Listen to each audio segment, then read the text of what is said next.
Bien, amigos, personalmente me resulta muy difícil cuestionar a un amigo que tiene mucho que ver con que yo esté en televisión. Roberto Saladín estaba en Colorvisión en el momento que Manolo Quirós, Popi Bermúdez y Miguel Ángel Velázquez Mainardi tuvieron que ver con mi entrada en Colorvisión. Pero me asignaron a trabajar con Roberto en los comentarios y en Hoy Mismo. Es decir, que yo me debo mucho a Roberto. Y yo tengo dos temas que le he rogado a Roberto que viniera para que él lo desarrolle. Roberto Saladín es de los dominicanos que puede hablar de cualquier tema por experiencia. Mire, que solamente de memoria recuerdo que independientemente de los cargos que tuvo en su juventud, de importancia, fue director de Sedopex, fue director del BID, fue embajador en Washington, fue embajador en las Naciones Unidas, estuvo de secretario de Estado de Hacienda, gobernador del Banco Central, administrador del Banco de Reserva y últimamente fue miembro de la Junta Central Electoral. Posiblemente se me queden la mitad de los cargos, pero lo que nosotros queremos es pedirle a Roberto Saladín y dejarlo a él que nos hable de dos temas. Primero, una propuesta que él tiene para el tránsito. Es un pequeño lema que él tiene, que es una solución porque tiene que ver con que nosotros participemos en la solución.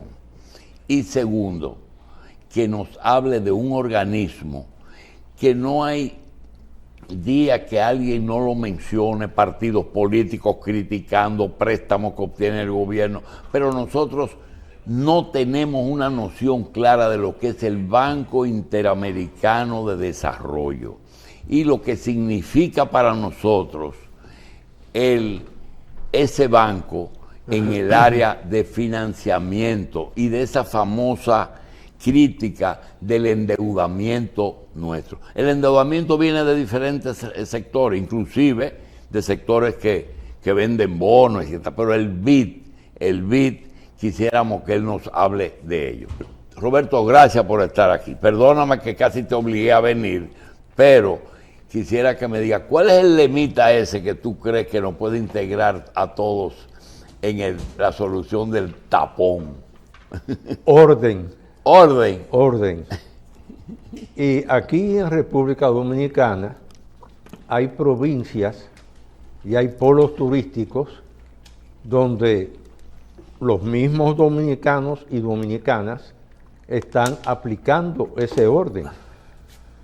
Y fíjense las casualidades y coincidencias de la vida.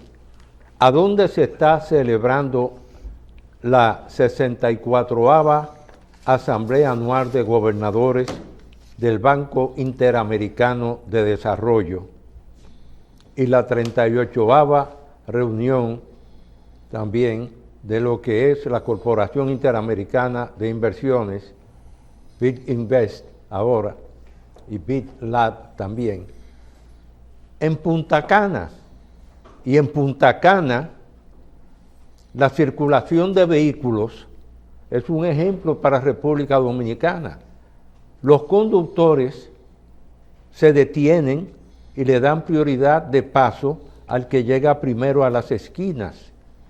Somos los mismos dominicanos que estamos en la capital de la República, en Santo Domingo, o en cualquier otra provincia, los que estamos aplicando el orden y la cortesía, no son otros dominicanos.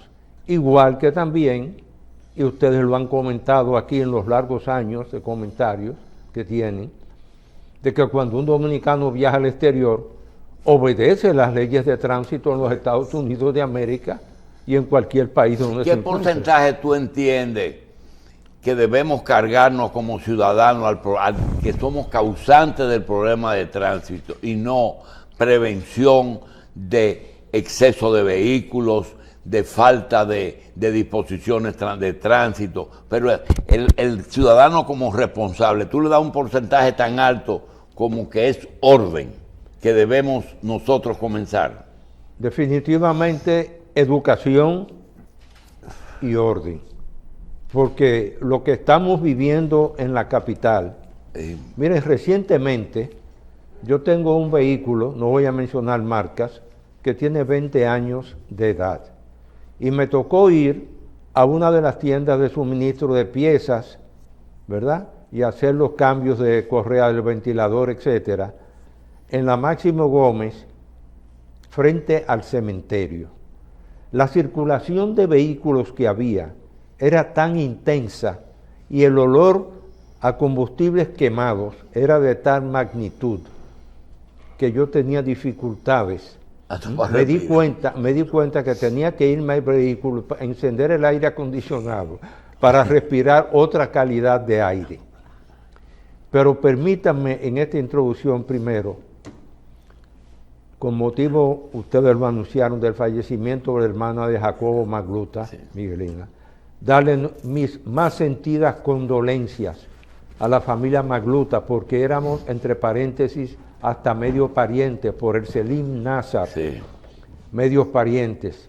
Y yo nunca olvido que en las elecciones de 1990, aunque a alguna gente le irrita que se diga eso, en las elecciones de 1990 habíamos 4 candidatos presidenciales que eran Jacobo Magluta, José Rafael Abinader, Elías Wessing y Wessing y Roberto Saladín.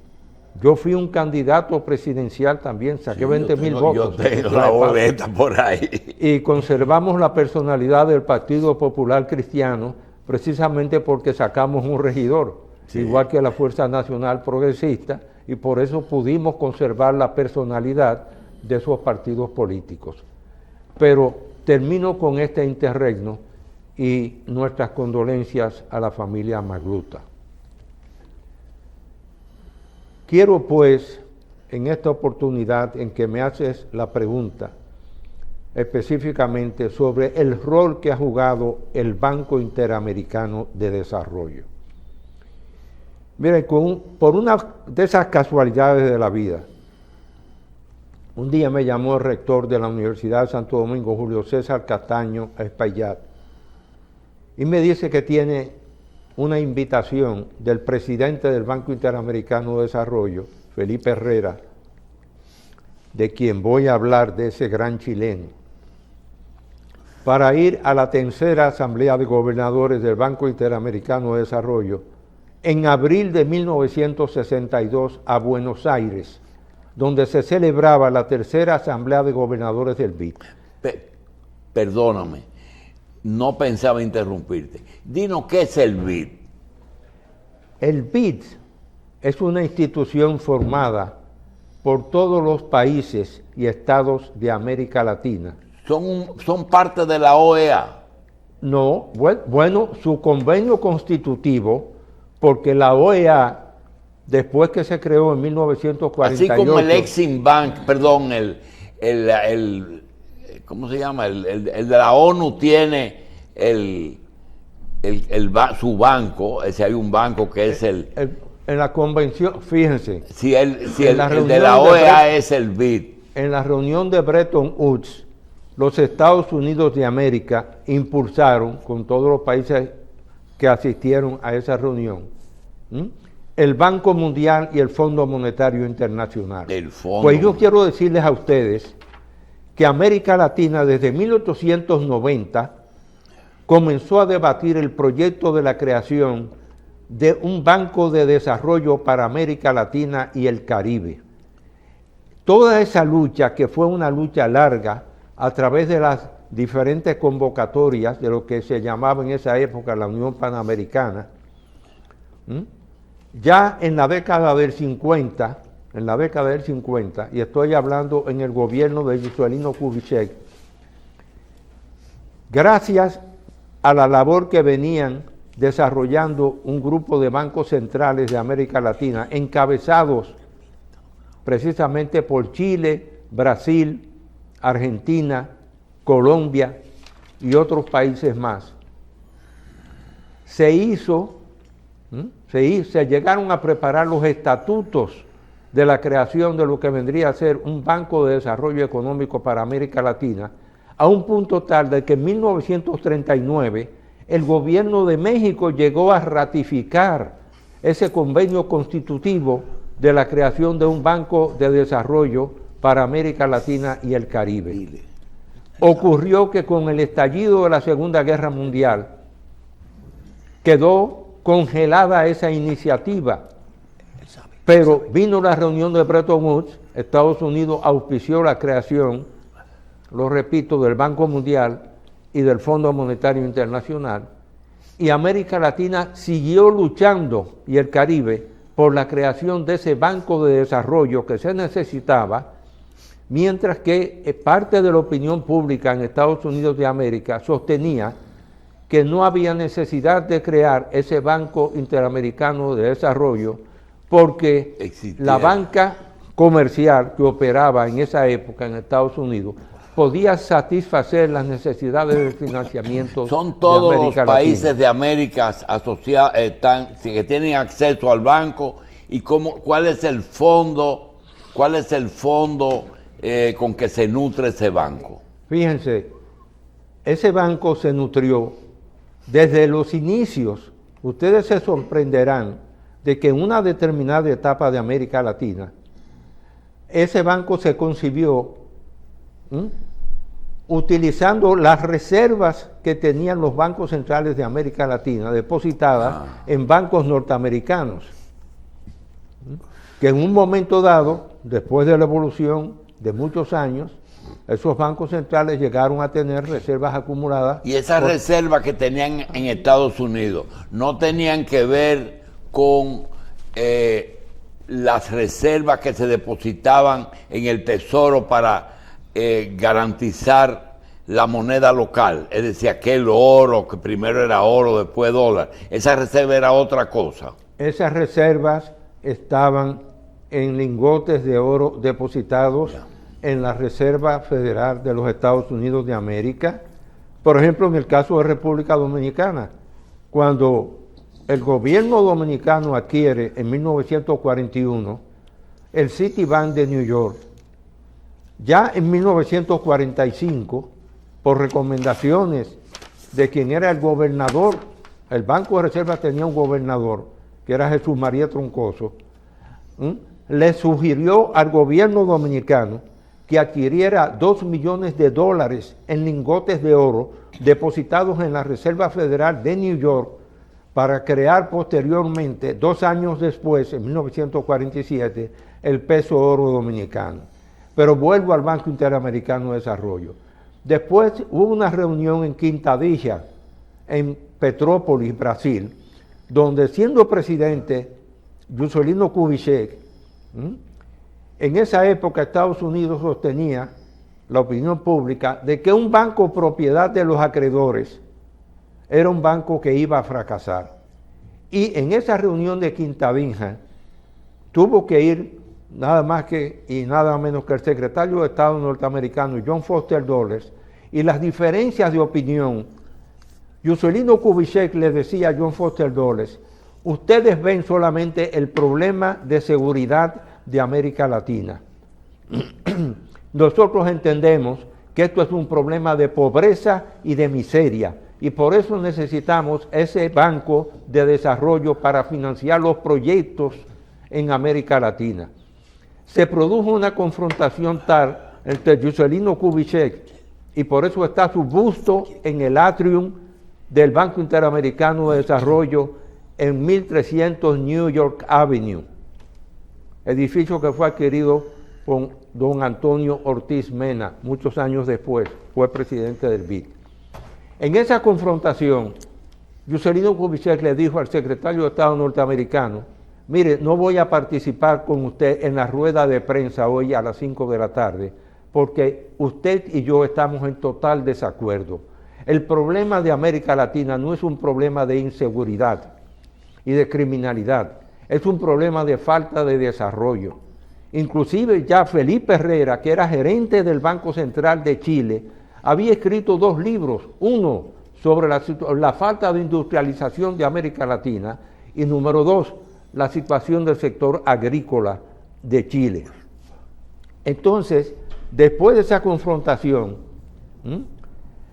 el secretario de Estado norteamericano, John Foster Dulles, envió a un subsecretario del Tesoro y finalmente ahí se cambió la posición y se decidió que Estados Unidos apoyara la creación.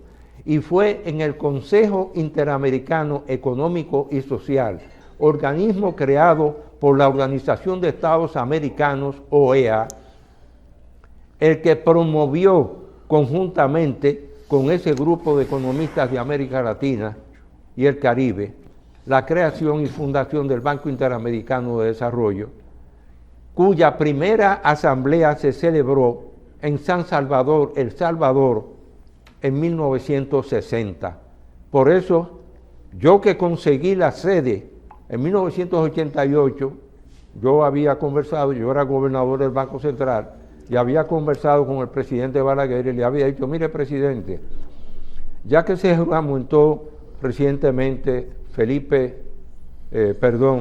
Enrique Iglesias como presidente del Banco Interamericano de Desarrollo, y dado el hecho de la restauración de algunos de los edificios coloniales que usted ha hecho, ¿usted me autoriza a que yo solicite la sede de la Asamblea de Gobernadores del BID en 1992 por el rol que jugó la isla Hispaniola en el descubrimiento de Norte, Centro y Sudamérica?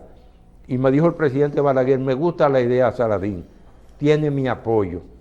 Bueno, me fui a Caracas, a la Asamblea de Gobernadores del BID, y ahí le solicité, después que terminó la ceremonia en la que habló el presidente del BID, Enrique Iglesias, nos recibió el presidente en fila india a todos los gobernadores de bancos centrales y presidentes de bancos centrales, ministros de Economía. Le expresé los saludos del presidente de la República, del doctor Joaquín Balaguer, y por otra parte que él requería el voto de apoyo de Venezuela para ser sede en 1992 de la Asamblea Anual de Gobernadores del Banco Interamericano de Desarrollo, 5 años después, por el rol que jugó la isla Hispaniola en el descubrimiento de América. ¿Qué tiempo fuiste director del BID, representante nuestro en el BID? Bueno, yo lo fui del 2004 al 2008. 2 Posteriormente, años. director ejecutivo 4 alterno años. por México y República Dominicana. Porque de acuerdo a la distribución de capital del BID, determinados países, nosotros quedamos en la silla de México, que es uno de los países más organizados, tiene una Secretaría de Estado del Tesoro y Crédito Público. Cuando hablaste de Kubitschek, dijiste que la pobreza era el principal problema de América Latina. Bueno. Entonces yo quiero preguntarte, si los fondos que suplen ese banco provienen de países tan pobres, ¿cómo es posible que ellos puedan ayudar tantos países haciéndole préstamos si no obtienen los fondos suficientes? No, los países de América Latina, excepto el caso de Panamá en 1903, que ustedes saben, después del fracaso en que incurrió el hombre que creó el canal de Suez, ¿verdad? Estados Unidos, bueno, se independizó la provincia de lo que era de Colombia, Panamá, y Panamá adoptó automáticamente el dólar norteamericano. Con esa excepción, los países de América Latina, y vino ahí una creación de bancos centrales de América Latina, hicieron aportes de capital para la creación del Banco Interamericano de Desarrollo y poder prestar esos recursos, primero con garantía soberana de los estados a esos países para obras de infraestructura. Igualmente también mediante lo que era el brazo del sector privado del Banco Interamericano de Desarrollo, la Corporación Interamericana de Inversiones, que hoy se llama, ya Big Invest, igual que Big Lab. Entonces, con esos capitales se formó precisamente el capital inicial y los países ratificaron en 1959 el convenio constitutivo del Banco Interamericano de Desarrollo, y por eso el convenio constitutivo, por el trabajo que hizo la Comisión Interamericana del Consejo Económico y Social de la OEA, están depositados el convenio constitutivo en la Organización de Estados Americanos, OEA. Sin la historia de América Latina a partir de 1960, el rol que juega el Banco Interamericano de Desarrollo es un rol que sirvió de modelo para la creación de los bancos de desarrollo de África, del Asia y de otras regiones del mundo. El rol que jugó, y muy especialmente bajo la presidencia de ese gran chileno llamado Felipe Herrera, que había sido ministro de Hacienda en Chile, gerente del Banco Central de Chile, gobernador del Banco Central también, y jugó un rol que tomó a la República Dominicana de las manos a raíz de que termina la dictadura. Inclusive, muy pocos dominicanos y dominicanas sabíamos aquí que la Universidad de Santo Domingo, por el discurso que pronunció un rector en una de las reuniones de la Unión de Universidades de América Latina, UDUAL, organismo que existe todavía, hace apenas unos 9 meses celebró la última reunión en La Habana, Cuba, había sido expulsada la Universidad de Santo Domingo de la Unión de Universidades de América Latina. Y Felipe Herrera, cuando viene a República Dominicana, invita a la Universidad de Santo Domingo a ir precisamente a esa tercera asamblea de gobernadores del BID, y por esa casualidad, junto al doctor Julio César Castaño Espaillat, el doctor René Augusto Puig Benz, posiblemente gran amigo tuyo dentista, es el decano de odontología de la UAS. Y quien les habla, participamos en esa delegación que fue a Buenos Aires, y ahí tuve yo la oportunidad de conocer a Felipe Herrera personalmente y cultivar durante un periodo de años su amistad, independientemente de los cargos que yo desempeñaría posteriormente en República Dominicana, vinculados y que me permitieron participar en varias de las asambleas de gobernadores del BID. Pero ahora que el BID tiene un nuevo presidente brasileño, Ilan Goffman, que fue gobernador del Banco Central de Argentina, la cartera actualmente que tiene de proyectos República Dominicana es de alrededor de unos 2.500 millones de dólares de proyectos que se ejecutan tanto del Estado. ¿Le debemos al BID? Sí, que le debemos al BID. 2.000 millones. 2.500. 2.500 millones de dólares, esa es la cartera actual. Pero definitivamente ahí están las obras físicas que se han hecho, ahí están los financiamientos contemplados. La mayoría son en la zona colonial, ¿verdad? No, ese es uno de los proyectos, pero de los proyectos más importantes es el financiamiento del puerto de Manzanillo. Pero ahora. Ah, sí. Y eso sí. no es una inversión privada. No, ahí van a ver un componente de financiamiento público-privado del Banco Interamericano de Desarrollo. Un paréntesis. ¿Tú estás de acuerdo con esa modalidad de la inversión público-privada? Mira, en países como República Dominicana, al igual que en la mayoría de los países de América Latina, independientemente de los debates que se han producido sobre las diferencias ideológicas en cuanto a la estatización de las economías o el rol que puede desempeñar el sector privado. República Dominicana, yo lo oía a ustedes esta mañana hablando de lo que fue el gobierno de Trujillo y todas las empresas que se crearon durante las 35 ese periodo. Empresas que dejó. Trujillo mismo le había dicho a un embajador de Venezuela que lo visitó, y no recuerdo si es la confusión o no, si fue Laureano Vallenilla Lanz, que había escrito una tesis sobre el cesarismo democrático en América Latina, pero Trujillo mismo le dijo a ese embajador de Venezuela: todo lo que yo he hecho en República Dominicana algún día volverá al pueblo dominicano, como efectivamente fue. Ocurrió, ustedes sí. lo analizaron esta mañana, como ocurrió. Todas esas empresas, ahí, por ejemplo, el caso de ese patrimonio especial que es el Consejo Estatal del Azúcar, que era la Corporación Azucarera Dominicana en el periodo de la dictadura, ¿verdad? Todo ese patrimonio, ustedes saben que el gobierno actual tuvo que crear una comisión para estudiar y transfirió a bienes nacionales todo lo que queda de lo que era el Consejo Estatal del Azúcar, antigua Corporación Azucarera Dominicana. Tanto así que para 30 años de gobierno, el dinero que se encontró fuera del país fue muy poco. Bueno, pero todo eso comenzó en ese periodo en que el régimen ya, en 1959, con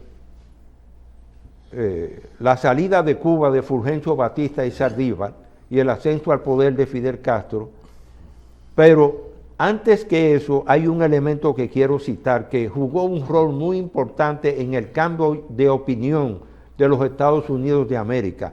Estados Unidos, hasta el incidente que ocurre en 1956 en Caracas, Venezuela, donde el vicepresidente de Estados Unidos de América tuvo que ser rescatado en helicóptero por la Marina norteamericana porque lo iban a matar en Caracas, Venezuela. En ese momento es que Estados Unidos de América percibe que independientemente de haber auspiciado la firma con todos los países de América Latina y el Caribe del Tratado Interamericano de Asistencia Recíproca, el TIAR, que era para mantener teóricamente, ¿verdad?, el comunismo controlado, es ahí que Estados Unidos de América se decide a apoyar la creación del Banco Interamericano de Desarrollo, por entender que lo que se necesitaba era un banco que desarrollara el sector público, ayudara con sus cooperaciones técnicas no reembolsables al sector público, asesorándolo mediante préstamos también para la construcción de obras de infraestructura en América Latina. Y así se crea el Banco Interamericano de Desarrollo. En diciembre de 1959, el último país ratificó el convenio constitutivo y de ahí en adelante está esa institución que coloca bonos con la categoría de AAA en todos los mercados financieros internacionales. América Latina y el Caribe se pueden sentir orgullosos. Pero funciona como un banco. Funciona como un banco, estrictamente como un banco. Si hay alguien que puede decirlo, en mi caso, independientemente de todos los otros dominicanos que han sido directores ejecutivos alternos por México y República Dominicana, es quien les habla. Funciona estrictamente como un banco. Pero es un banco, al funcionar de esa manera, vamos a decir que puede tener una composición accionaria, vamos a decir, integrada, de los países que integran su directorio, porque no todos tienen la posibilidad de... Habían 21 países en América Latina que eran aquellos 21 países que eran famosos en América Latina, ¿verdad? Hoy en día el Banco Interamericano de Desarrollo tiene 48 miembros. ¿Por qué?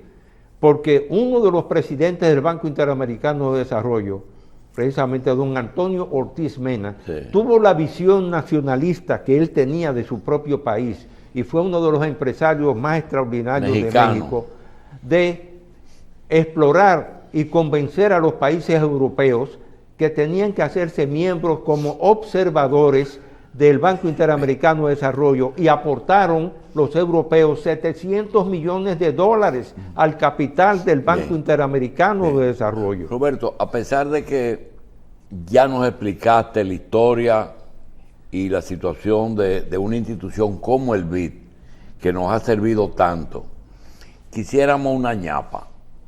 Nosotros, así como hablamos primero del tránsito, que vi que lo colocaste en las redes, quiero que tú nos hagas algo que quizás no sea de tu gusto, pero yo quiero que tú califiques los últimos 20 años de administración de Valdés en el Banco Central. Mira, Y cómo se ha podido conjugar lo político, que tú sabes de eso, que es difícil manejar lo político con lo técnico. si tú tomas el patrón desde el periodo de la dictadura, vas a observar que los gobernadores de bancos centrales prácticamente tenían una duración desde 1947, Que en se que fundó. se crea el Banco Central de República Dominicana, de unos 2 años. 2 años. Independientemente del periodo, ¿verdad? Termina el periodo de la dictadura y, por cierto, que en ese periodo final del año 59 al 61 ya se produce una fuga de capitales de República Dominicana. Las inversiones que hizo el gobierno en equipamiento militar para enfrentar la situación de las amenazas de las expediciones que finalmente llegaron aquí en el país el 14 de junio, había una fuga de capitales y el mismo Trujillo asumió la presidencia de todos los bancos del Estado en un periodo ya que se desequilibra la economía dominicana, y él apeló por primera vez ese régimen a un stand-by del Fondo Monetario Internacional y llamaba todos los días al gobernador del Banco Central para decirle: ya aprobó el Fondo Monetario Internacional ese préstamo que hemos solicitado en República Dominicana. Cuando lo decían que no, volví, llamaba al otro día, hasta el día en que le dijeron que había sido aprobado el financiamiento stand-by para República Dominicana.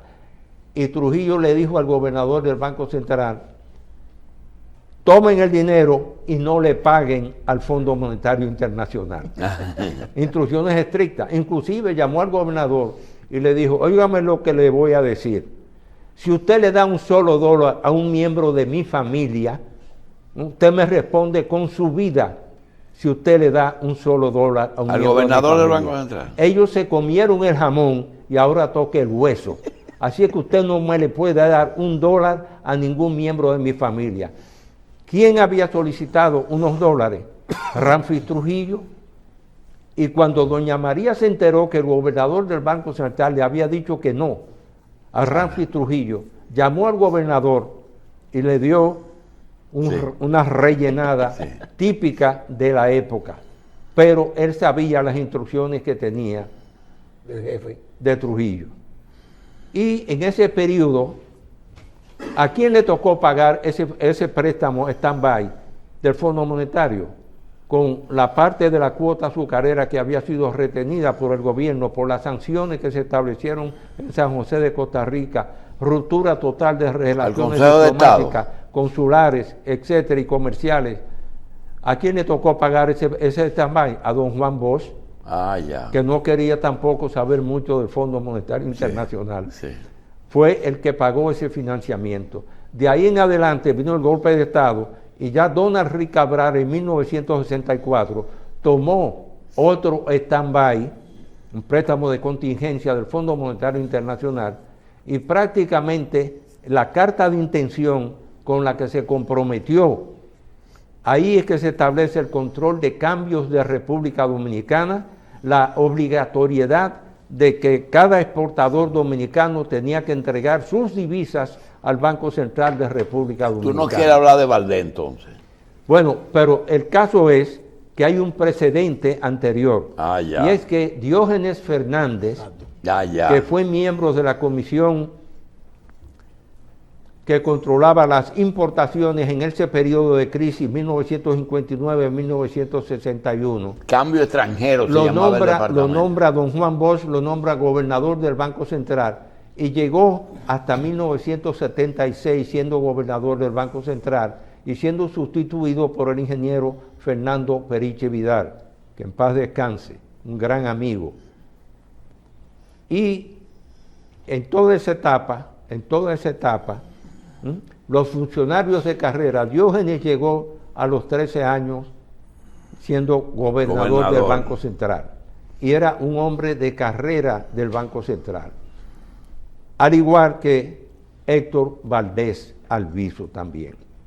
Por eso no es sorpresa que un funcionario de carrera, hay otros precedentes en América Latina.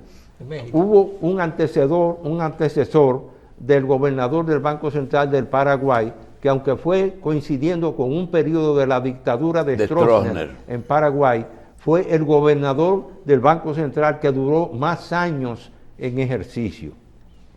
Pero definitivamente él ha sido un hombre de carrera del Banco Central y eso le ha permitido permanecer todos esos años, y además porque después de algunas de las crisis y de la década perdida en 1980, que ocurrió precisamente cuando México, país que yo representé como director ejecutivo alterno,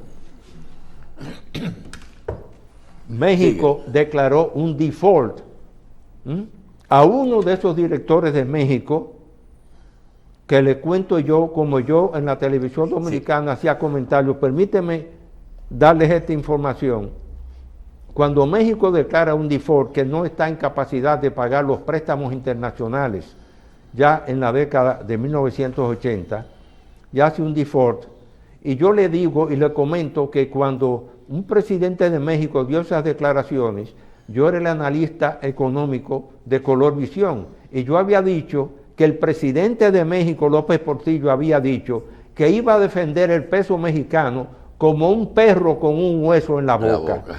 Y estatizó toda la banca mexicana, inclusive hizo esa temeridad en ese momento. Roberto, dos cosas. Una es, aquí no hay la modalidad de ministro de Economía, que en algunos países, como Caballo en Argentina fue Banco Central y ministro de Economía. Tú que has estado en Hacienda, en Finanzas y en el Banco Central. Aquí la separación de que uno cuida la moneda y la banca y el otro se encarga de los impuestos, ¿es un problema o es bueno? No, definitivamente esa es la estructura que tienen la mayor parte de los estados, no solo en América Latina y el Caribe, sino a nivel mundial también. Que separa. Y sobre todo la consolidación de las autonomías de los bancos centrales de América Latina, que muchas veces, bueno, ustedes saben que durante el régimen de Trujillo y todavía después que terminó el régimen, existían lo que se llamaban los vales certificados del Tesoro, que era la forma, eran emitidos por la Secretaría de Estado de Finanzas, eran adquiridos por el Banco Central, etcétera. Pero ese proceso de consolidación de las autonomías de los bancos centrales fue un paso de progreso para muchos países, independientemente de que las situaciones de crisis por los desequilibrios internos y externos de las economías de algunos países de América Latina. ¿Qué significa eso de desequilibrios internos?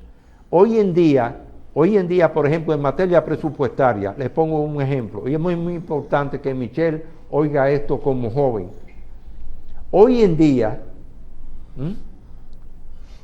lo que predomina para la solución de todos los desequilibrios internos dentro de los países y los déficits fiscales acumulados por los estados es recurrir por asesoramiento inclusive de algunos de los organismos financieros multilaterales de financiamiento, es recurrir al endeudamiento externo. Y si uno no paga, ¿qué pasa? Bueno, si uno no paga, las calificadores de riesgo te ponen automáticamente, le dan a conocer al mundo que tu calificación, pero ya no intervienen militarmente, ha sido degradada. Ya no hay las cañoneras. Bien. Recuérdense que Alemania bombardeó a Caracas en 1910 por cobrar deudas. Y esa etapa concluyó en América Latina, las cañoneras. Bien. ¿Y el tope, quién se lo pone al país? ¿Perdón? Que dicen que ya tenemos la capacidad saturada de endeudamiento. ¿Quién es que pone el tope?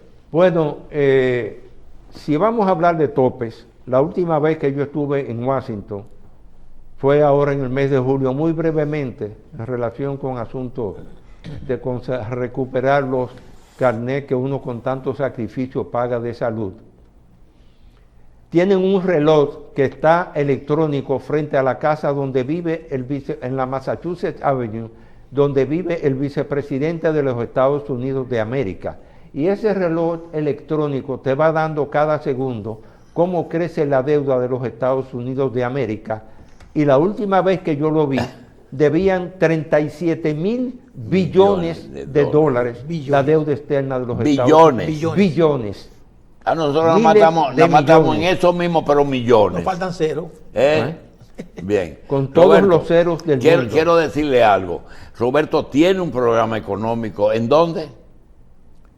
En el canal 19 Cinevisión, los domingos ¿Qué a las día? 3 de la tarde. ¿Qué día? Los domingos a las 3 de la tarde. Ok. Nosotros vamos a tratar para algunos temas específicos de también buscar el auxilio de Roberto Saladín, quien tiene experiencia acumulada para hablar de todo lo relativo a la economía. Roberto, gracias de veras. Pero quisiera, si ustedes no me lo permiten, robarle un minuto más. Sí, un minuto. Actualmente, y ustedes lo comentaron aquí, en la situación y estatus que tiene el actual primer ministro de Haití, que está en Puerto Rico, porque República Dominicana cerró la frontera aérea para evitarnos dolores de cabeza con el vecino país, con Haití. Yo he planteado en el programa que tú has tenido la cordialidad de mencionarlo, el reporte Saladín, yo he planteado una de las alternativas para solucionar la situación que tiene Haití actualmente, porque no existe gobierno, no hay poder legislativo, no hay poder ejecutivo, y sí hay poder judicial. Y ya en dos crisis de golpes de Estado en Haití, la Constitución de Haití de 1987 plantea que en ausencia, independientemente de las razones, del presidente o primer ministro de Haití, entra un mecanismo de sucesión en el que el presidente de la Corte de Casación, el vicepresidente de la Corte de Casación o el juez de mayor edad entran automáticamente a ser presidentes transitorios de Haití. Bien. Para manejar la situación. Ese mecanismo se utilizó 2 veces después de los golpes de Estado contra Jean Bertrand Aristide. Recuerdo y una mujer que era la Pascal presidenta de la Trujillo, Corte que la de Casación, sugirió al presidente de Venezuela. Pascal Trujillo Bien. fue presidenta de Haití. Bien. Gracias, doctor.